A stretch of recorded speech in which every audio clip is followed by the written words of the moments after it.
Hi guys, it's me again. Magbablog ako ngayon tungkol sa baon ko para bukas. Actually guys, I'm on diet. Kaya lang takot ako magutom. Ano ba yan? Actually, itong apat na isda, good for 1 week ko na yan kakainin. Tapos haluan lang ng mga gulay. Sa dinner lang kasi yan siya, dinner time.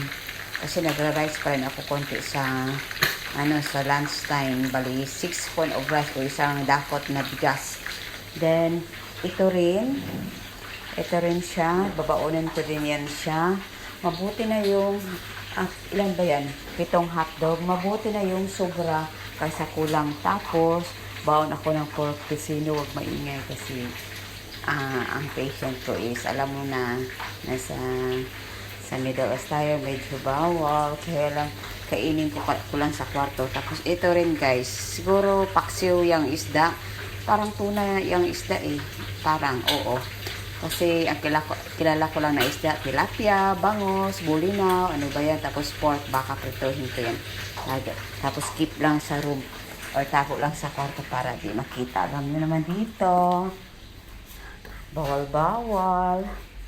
Tapos, ito rin yung juice na babaonin ko. 8 chocolate milk at saka 8 strawberry. Kasi bawal doon lumabas. Pag once nakapasok ka na sa bahay, parang preso na ka na. Bawal lumabas. Sarado ko lang yung kwarto namin. Bawal lumabas kasi takot sila sa... Alam mo yun na ngayon, ang nangyayari sa buong mundo, takot pa rin sila.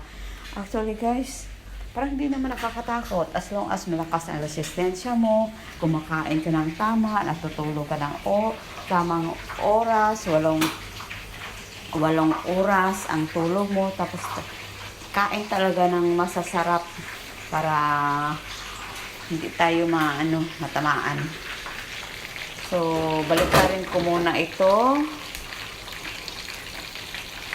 Ang hirap guys, no? Yung magbablog ka na walang stand. Parang wala pang budget. Kabibili ko lang kasi ng laptop. Tapos di pa ako sanay gamitin. Hindi ko pa alam kung saan ako pupunta. Nagtanong pa ako sa anak. Ay, Diyos ko, nasunog na yata.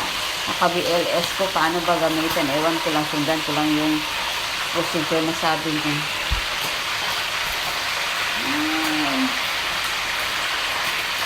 Nasunog na yata. Ano ba yan? Suhada is ano ba yan? Tama ba guys? Sa mga ka-BLS ko na nandito sa Middle East.